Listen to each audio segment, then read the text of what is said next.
सबसे पहले मैं उन्हीं के पास आना चाहता हूं कि जिस तरह से अमेरिका से खबर आई येलो लाइन को लेकर के कि इजराइल को तंबीह की है, फिर तुर्की सीरिया इस मामले में भी कहीं ना कहीं ऐसा लग रहा है कि इजराइल और अमेरिका में अनबन है। तो थोड़ा बहुत तो देखिए हर दौर में रहा है।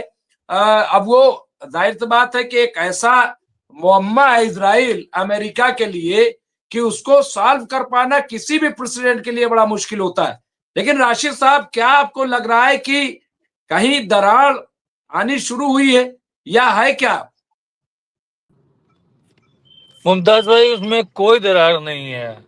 ये इनकी पहले से ऑन टेबल बैठ के प्लानिंग होती है, सारी स्ट्रेटजी बनती है। तुम ये करोगे तो हम ये कहेंगे, अगर हम ये कहेंगे तो तुम उसका रिप्लाई ये देना। सारी स्क्रिप्ट पहले से तैयार रहती है। वरना अभी तक आपने देखा होगा कि कितने कई जगहों पर, कई मरहलों पर आपको ये भी लगा होगा कि इसराइल से अमेरिका के अब रिश्ते एकदम ख़त्म होने की कगार पे हैं। लेकिन अगले दिन जब आप देखते हैं न्यूज़ तो दोनों गले लगे रहते हैं। तो ये आप भूल जाइए कि उनके रिश्तों में दरार आ रही है। ये सब एक बना बनाया फीचर है इनका। अमेरिका बोलेगा इसराइल को कि तुमको जो करना है करना, मैं तुमको थाल सजा के दे रहा हूँ, मैं कुछ भी कहूँगा तुमको उसकी कोई फिक्र नहीं करना है, लेकिन तुम उसके खिलाफ कोई रिएक्ट भी मत करना। कोई आकर के प्रेस कॉन्फ्रेंस में या मीडिया में या ट्विटर के थ्रू अमेरिका के अगेंस्ट कोई मैसेज मत देना। तुम उस पर खामोश है जाना, अमेरिका कुछ भी बोले, तुमको जो करना है तुम करना। तो वही सब स्टोरी चल रही है, उसी स्टोरी पे काम चल रहा है।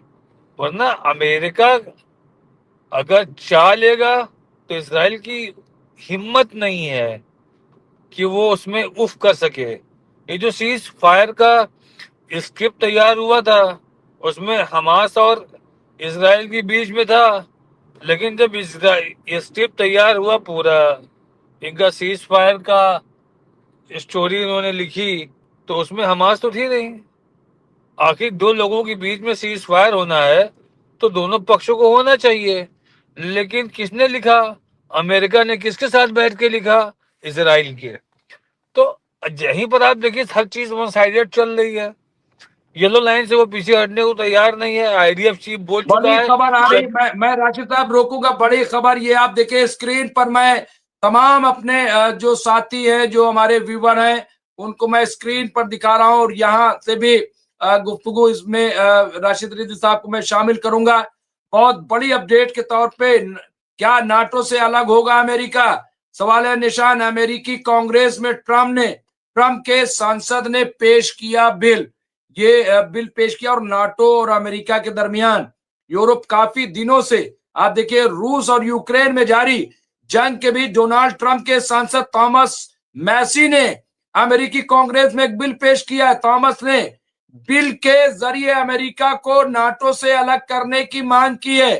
थॉमस का कहना है कि नाटो एक ट्रस्टेड ऑर्गेनाइजेशन नहीं है, इसलिए फौरन अमेरिका इससे अलग हो जाए। थॉमस के इस बिल पर डोनाल्ड ट्रंप की रिपब्लिकन पार्टी ने आधिकारिक तौर पर कोई अभी रद्देमल जाहिर नहीं किया है। तो यहाँ पे आप देखिए नाटो एक मिलिट्री गठबंधन है जिसमें 32 देश शामिल हैं। इनमें 30 यूरोप के हैं और 2 नॉर्थ अमेरिका के हैं। नाटो का मकसद राजनीति और सैन्य साधनों के माध्यम जरिए से अपने अरकान यानी सदस्य की स्वतंत्रता और सुरक्षा की गारंटी देना है। तो यहाँ पे ये राशिद साहब, मैं जाऊंगा उनके बाद, लेकिन मैं चाहता हूं कि ये बड़ी डेवलपमेंट है। इसको अगर बात भी इस पे अगर होती है अमेरिकी कांग्रेस में बिल, अगर हम ये कह ले प्राइवेट बिल भी अगर आता है, तो एक सुगबुगाहट वाली बात तो है जिसकी हम लोग कई बार चर्चा कर चुके हैं कि नाटो में सब कुछ ठीक नहीं चल रहा है। राशिद रिजवी साहब। मुमताज भाई, अमेरिका कभी भी अपने आप को नाटो से अलग नहीं करेगा, क्योंकि जैसे ही अमेरिका अपने आप को नाटो से अलग करेगा अमेरिका बहुत कमजोर हो जाएगा। और अमेरिका के सामने इस वक्त दो ताकतें हैं जिससे उसको लड़ना है, एक चाइना एक रशिया। रशिया को, सोवियत संघ को तोड़ने वाला कौन था? अमेरिका। तो चाइना आज भी अमेरिका को डिस्टर्ब करने के बहुत सारे रास्ते तलाशा करता है, लेकिन चाइना बेबस हो जाता है नाटो के सामने। नाटो का आखिरी मुल्क चाइना, अगर आप देखेंगे तो बेलारूस के बाद पोलैंड है। पोलैंड नाटो का हिस्सा है। तो अब ये पहले रशिया, उसके बाद बेलारूस, फिर उसके बाद पोलैंड। तो अगर इनको प्रेशर बनाना रहता है रूस के ऊपर, तो ये नाटो की सरगर्मी वहीं करवाने लगते हैं और एक प्रेशर बना के रखते हैं। अमेरिका अगर नाटो से अलग हो जाएगा तो वहां पर इस तरह की कोई सरगर्मी भी नहीं होगी और रशिया के ऊपर कोई दबाव भी नहीं बनेगा। आप ये देखिए कि जब इराक को तबाह किया गया था, तब क्या अमेरिकी सोल्जर्स आए थे? क्या सारे अमेरिकी सोल्जर्स थे? नाटो के सोल्जर्स थे। जब लीबिया में गृह युद्ध छुड़वाया गया, तो किसको हैंडओवर किया गया? पूरा लीबिया नाटो की किया गया। अफगानिस्तान में जो इतने साल तक हंगामा होता रहा, कौन लोग थे? नाटो के लोग थे। अमेरिका के पास इतने सोल्जर ही नहीं है कि अमेरिका इतने सोल्जर अपने वहां पर खड़ा कर देगा, और अमेरिका के लोग, वहां की आवाम ये बर्दाश्त ही नहीं करेगी कि उसके लोग मारे जाएं। अगर मान के चलिए कि अफगानिस्तान में कहीं पर आईडी ब्लास्ट हुआ और 15 सोल्जर मारे गए, तो 15 में हो सकता है अमेरिकन 2 हो, बाकी अलग अलग कंट्री के सोल्जर रहते हैं। तो मुमताज भाई, वो बिल उन्होंने पेश कर दिया, वो ठीक है। और उन्होंने बिल पेश किया है 4 महीने 6 महीना पहले डोनाल्ड ट्रम्प ने यहाँ पेशकश भी की थी कि हम नाटो से अलग हो जाएंगे। हमारे खजाने का ज्यादा से ज्यादा हिस्सा नाटो पे खर्चा हो रहा है, जिसको हमको कंट्रोल करना है। नाटो को हम नहीं ढो सकते। तो एक हिसाब से नाटो को अमेरिका ही ढोता था, और कम से कम 70% उसका पैसा खर्चा होता था, 30% बाकी कंट्रीज के होते थे। उनके सोल्जर जरूर होते थे बाकी कंट्रीज के, लेकिन उनके ऊपर सारा जो एक्सपेंसेस होता था वो मैक्सिमम अमेरिका का ही होता था। लेकिन आप इस बात को फिर नोट कर लीजिएगा कि अमेरिका अगर नाटो से अलग होता है तो अमेरिका विश्व पटल पर कमजोर पड़ जाएगा।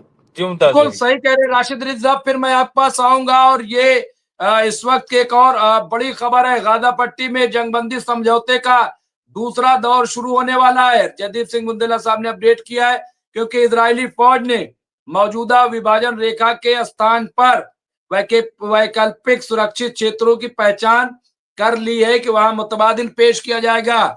ये बड़ी, और मैं समझता हूं कि ये अमेरिका का कहीं ना कहीं दबाव, या और जो है उनका भी इसमें हम मान सकते हैं। इसके अलावा चैनल 14 ने कहा है कि सुरक्षा अधिकारियों का अनुमान है कि हिजबुल्लाह के कब्जे में मौजूद कई हथियार स्टोर जो है, भंडारण का, इजराइल को पता ही नहीं है। इसके अलावा एक और बड़ी अहम खबर, यहाँ पे हिब्रू मीडिया कहना है कि सीरिया की ओर से 7 अक्टूबर जैसी घटना होने की संभावना है, जिसे देखते हुए इजराइल उस घटना को रोकने के लिए तैयारी कर रहा है।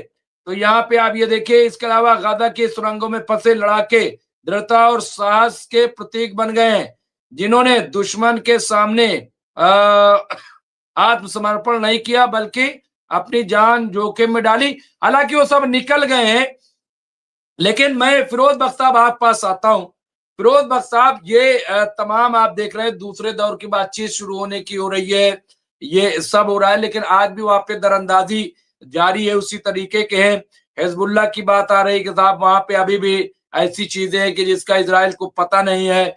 इजराइल के जो सीरिया के हालात है, वो भी आप देख रहे हैं कि सीरिया के हालात भी बड़े धमाके खेज हैं। लेकिन एक बात जो आ रही है कि क्या सीरिया जो है इस तरह का कुछ है, पहले भी आई थी कि वो 7 अक्टूबर यानी हमास जैसा ही प्लान कर रहा है। हमने पहले भी कहा था, राशिद रिजवी साहब ने तो उसे खारिज कर दिया था, कहा ये सब बकवास है, सब इसमें कहीं कुछ नहीं है।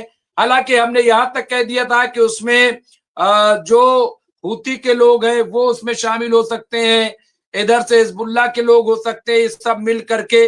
लेकिन राशिद रिजवी साहब ने उसे खारिज कर दिया था। लेकिन क्या जिस तरह के हालात हैं फिरोज बख्श साहब, ऐसा मुमकिन है भाई, जब जुल्म हद से ज्यादा बढ़ जाएगा तो क्या होगा? जी, सबसे पहले तो डॉक्टर मुमताज आलम रजवी साहब, आपको और आपके तमाम सामीन को हमारा सलाम। और जो सवाल आपने मुझसे किया है, उसका मैं जवाब उन्हीं लाइन्स पे दूंगा जिन पर राशिद रिजवी साहब जवाब अपना दर्ज करा चुके हैं। राशिद रिजवी साहब क्या, कोई भी इस बात पे यकीन नहीं करने वाला। ये क्या है, इसराइल ख्वाह बख्वाह जो है इल्जाम लगा रहा है सीरिया पे कि 7 अक्टूबर जैसा हमला सीरिया कर सकता है, दमिश्क से कर सकता है, कहाँ से कर सकता है, सब ये खामाखाई, ये जिसको कहते हैं ना हम हिंदुस्तान के मीडिया में चंडू खाने से लाई हुई फजूल बातें हैं, पहली चीज। दूसरी चीज ये है, अब इसका मकसद समझिए क्या है डॉक्टर मुमताज। इसका मकसद ये है, इसराइल देखो, इसराइल हमेशा, और अमेरिका और इसराइल की आदत है हमला करने के लिए किसी मुल्क पर वो उसको एक्सिस ऑफ इविल बनाते हैं। अब एक्सिस ऑफ इविल, अब जैसे एक वक्त में खबरें आ रही थी सऊदी अरब पे हमला होगा, सऊदी अरब पे हमला होगा। अल्लाह का शुक्र है नहीं हुआ, और कभी ना हो, हम ये दुआ करते हैं। अब यह है कि सीरिया पे तो ये कहीं ना कहीं, और बैरूत के ऊपर, लेबनान के ऊपर बमबारी वगैरह हमले करते ही चले आ रहे हैं। रही बात सीरिया की, तो सीरिया को इन्होंने एक्सिस ऑफ इविल बनाया है, और उसके ऊपर ये इल्जाम तराशी कर रहे हैं कि हमारे ऊपर अक्टूबर 7 वाला जो हमला हुआ था, उसके जैसा हमला, हमास के जैसा हमला हमारे ऊपर ये कभी भी कर सकते हैं। अरे भाई, ये तो एक पागल की बड़ है और कुछ नहीं इससे ज्यादा इसराइल की, क्योंकि उनका कुछ ऐसा प्लान है नहीं, वो अपने से ही उलझे हुए हैं। नया उनको प्रेसिडेंट मिला हुआ है अलसरा भी अपने में उलझे हुए हैं। फिरोज बख्श साहब, मैं इसमें बस थोड़ा से ऐड करूंगा, उसके बाद आप ही बोलेंगे। लेकिन जो जालिम होता है वो बहुत डरपोक भी होता है, ऐसा कहा जाता है, बहुत हर चीज पे, यानी वो अपने घर के लोगों तक पे भरोसा नहीं कर पाता जो जालिम होता है। जी नहीं, वो आपकी बात बिल्कुल सही है, लेकिन ये है कि अब इसराइल, देखिए मसला क्या है, इसराइल के पास ठीक है, कुमक है, फौज है, बम है, अमेरिका है, सब कुछ है, वो कभी भी किसी पे भी हमला कर सकता है।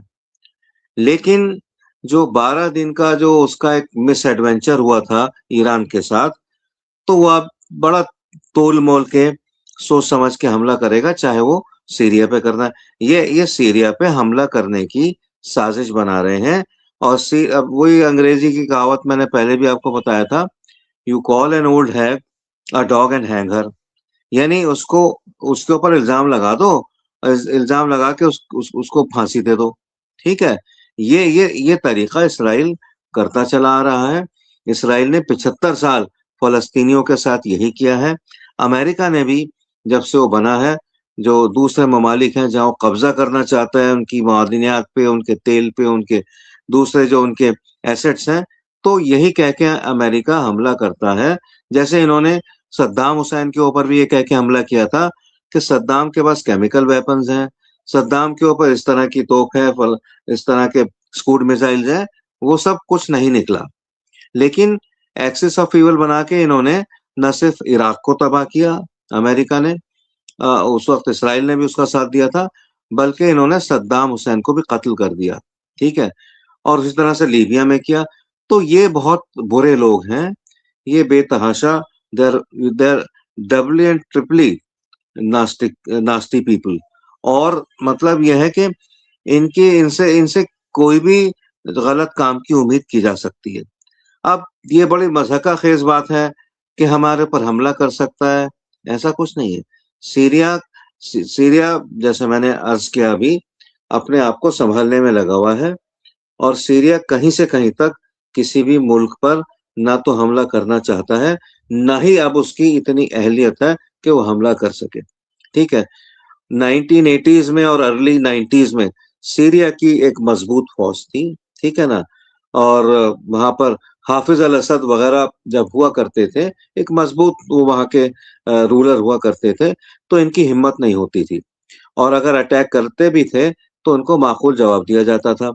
लेकिन अब ये कहना, तो ये ख्वामख्वा ये एक हमले की तैयारी कर रहे हैं। कभी ये ईरान पे हमले की तैयारी करने की बात करते हैं, जो कि अभी भी कर रहे हैं, अभी सीरिया को निकाल दिया इन्होंने बीच में, और कभी लबनान पे हमला कर देते हैं। तो ये इनकी जो है क्या अब इसको बोला जाए, ये शाखसाने छोड़ते रहते हैं।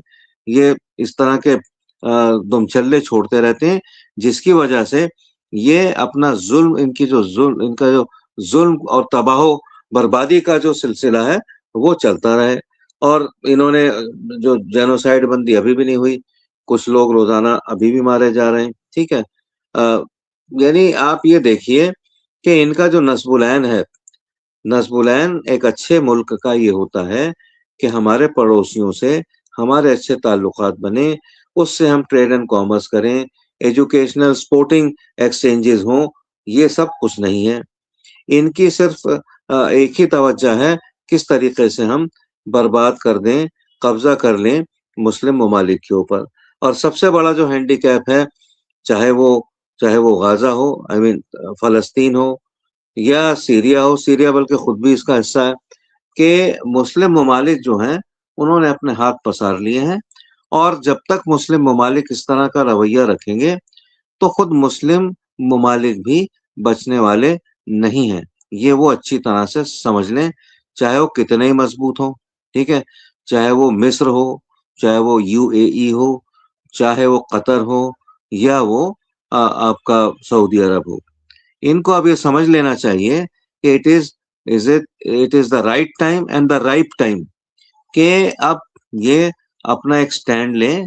और जो अमेरिका कह रहा है कि हम गाजा के अंदर, मतलब फलस्तीन का एक हम पीस प्लान बना रहे हैं, उस पीस प्लान के लिए नेतन्याहू 29 दिसंबर को अमेरिका जाएंगे और वहां पे फ्लोरिडा में इनका एक महल है, क्या नाम, ट्रम्प का, उसमें बैठ करके सारी चीजें डिसाइड होंगी। मारा लेगो उसका नाम है फ्लोरिडा में। तो ये सब क्या हो रहा है, हैं? मतलब ये और ये बात आपने शुरू में सही कही थी कि फलस्तीन का जो निजाम और इंतजाम, ये और इंसलाम, ये सारा जो है ये हमास के हाथों होना चाहिए, फलस्तीनियों के हाथों होना चाहिए।